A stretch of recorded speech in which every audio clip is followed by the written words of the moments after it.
YouTube, how's it going? Frogs Angels is back with some more NFL team-by-team record predictions for the upcoming 2018 season. Today's video is covering the Green Bay Packers. Out of the NFC North, we did the Chicago Bears, we did the Detroit Lions. Go check those out, and we did plenty of other teams as well, so check any of those out if you haven't already. Packers videos today, and the last of the NFC North, which will be the Minnesota Vikings, will most likely be on Monday. And then after we get through that last NFC North team, we'll start ripping out hopefully 2 of these a day. And then we'll get to the playoffs. We'll have playoffs set. I'll predict the playoffs and then the Super Bowl. So can't wait to get to that. Should be fun. Using this website, playoffpredictors.com. Link in the description. Go click on it. Go make your predictions. Pretty fun. So, the Green Bay Packers. Let's break down the Packers. I think a defense that's been struggling a little bit over the past few years. Pretty solid stopping the run, I should say. Pretty solid stopping the run, but it's a passing league. I think I love their last draft. This past draft was very good. You can't expect a whole bunch out of these guys right away. You can expect some good play, but getting Jair Alexander and Josh Jackson, love that. What can we expect right away? They also got Kevin King a year ago. Good draft pick there. So they needed help in the secondary, mainly at corner. It's looking good for the future. What can we expect right away? Out of one of those young corners, I think out of one of them, they'll have a great season. What can we expect from all of them? Could be some struggles here and there at first. We'll see. But the direction they're heading in that position and covering the pass is looking very good. At safety, looking pretty good too. Clinton Dix, obviously solid safety. Josh Jones, they drafted a year ago. Bright future for him too. Maybe needs to work on the pass game a little bit, but I'm sure he'll get there. Good run-stopping safety. Can play in the box. Linebackers, I think they could get better at the linebacker unit. Jake Ryan, obviously out for season, unfortunately. Outside linebackers, Clay Matthews, you can't really expect a whole bunch from him like we used to, but you can expect good play. And then Nick Perry, I think he needs to play a little better, I think. He's been solid. Gets the sacks at the end of the day. That's what his job is. He plays good, but for his contract, and there's plenty of guys in the NFL that can go and get sacks. I think you can expect him to play a little better, and I think it's realistic for this year, so we can see a step up from him. Defensive line, Mike Daniels, I think, is their best defensive player, Pro Bowl guy, so we know what to expect from him. And then Muhammad Wilkerson, good pickup, but that kind of comes with a question mark at the end of it. Is it going to be a good pickup? Excellent player, but that when the last time he was playing consistently and hasn't been playing much recently, but maybe it's because of his character concerns, but he goes to a good team, so we should expect him on the field. What kind of level should we expect him at? Most likely he'll be good, but a little bit of a question mark. So defense should be better, but still some developing going on in that secondary.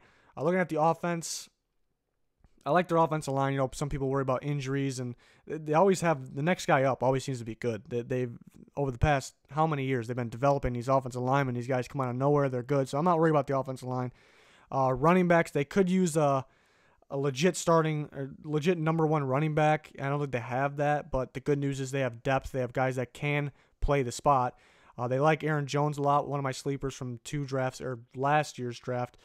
They like Tim Elijah, going to be suspended. I also like Jamal Williams, guy that can run between the tackles, can break tackles.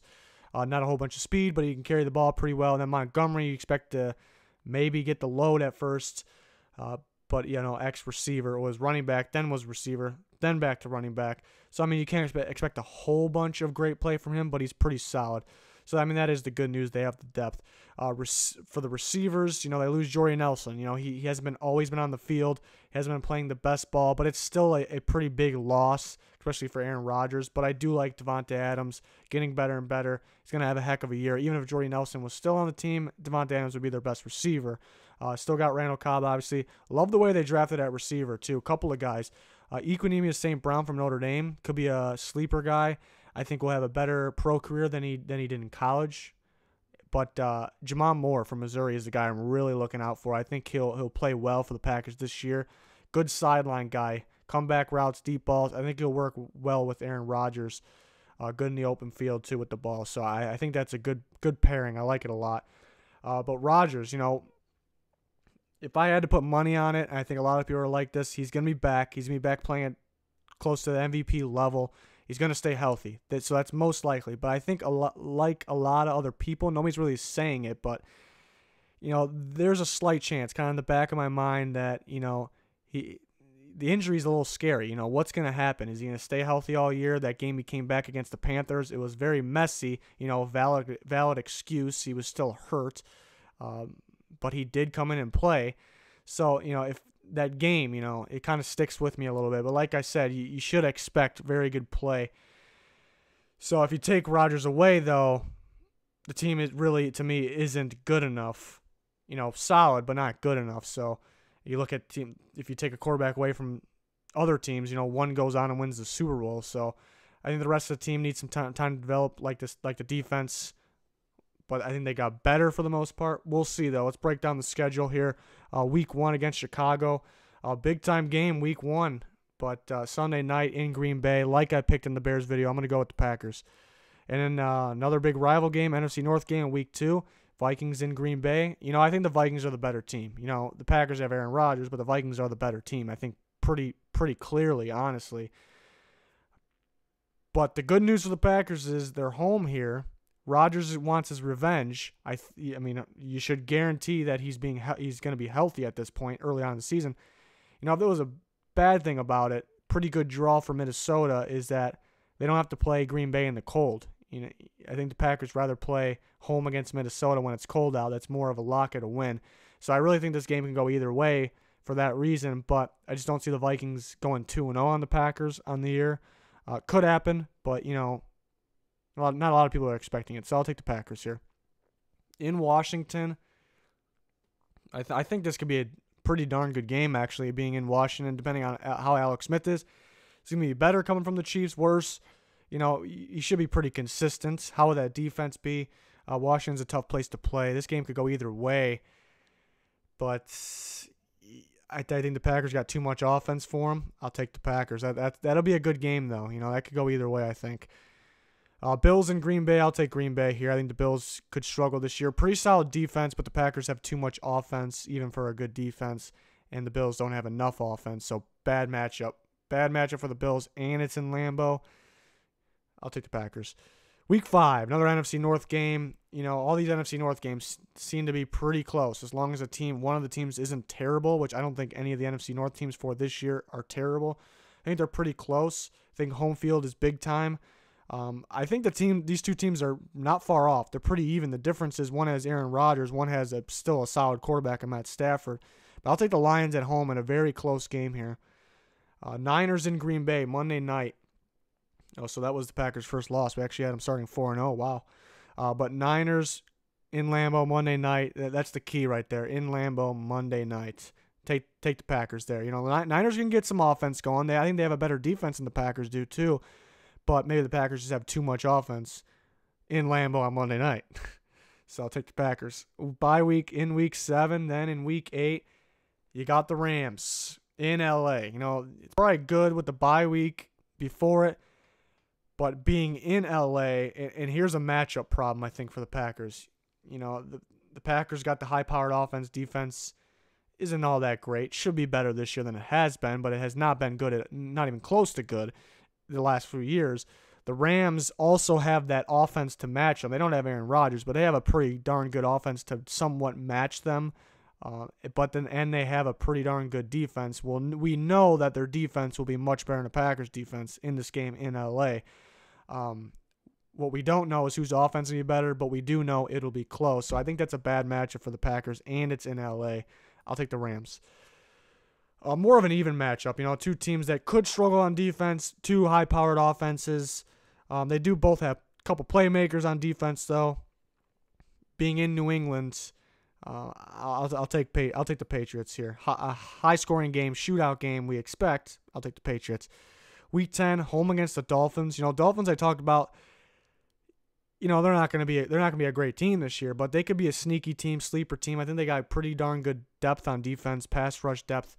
And that's pretty darn important. Next to quarterback and pass rush player, like top-notch pass rush players, and then having depth because there's a pretty good rotation going on. So that's a wild card team to watch out for. But the Packers will have too much offense and at home in this game. Seahawks on Thursday night. I think the Seahawks take a step down this year. Maybe not a big step down, But they still do have Russell Wilson, who could be one of the best players in football. And on Thursday nights, I can't really go against him here. I think he goes off in this game. I think the Packers don't have enough defense for him. Maybe another shootout game. That Thursday night is key, being in Seattle. And then Week 12, Packers at Vikings. Like I said, I don't see the Vikings going 2-0 on them this year, but I do think they're the better team, and they're home. So I'll take the Vikings in this one. Week 13, the Cardinals in Green Bay. I like Green Bay at home here against the Cardinals. Cardinals could struggle this year, but maybe another one of those sneaky sleeper teams. You know, they got some stars on defense. Chandler Jones, Patrick Peterson. They got some young guys that could step up too and get better. Not really any holes, but yeah, kind of in the developing stage in some spots. But like I said, some big-time players on defense. And offense kind of depends on if Dave Johnson's healthy. Depends on who their quarterback is. So they could be a sneaky team, but could struggle this year. I'll take the Packers in that one. Week 14, they're home against the Falcons. Should be a really good game. Good news is they're at home, but I think it's that bad matchup again, like that Rams one.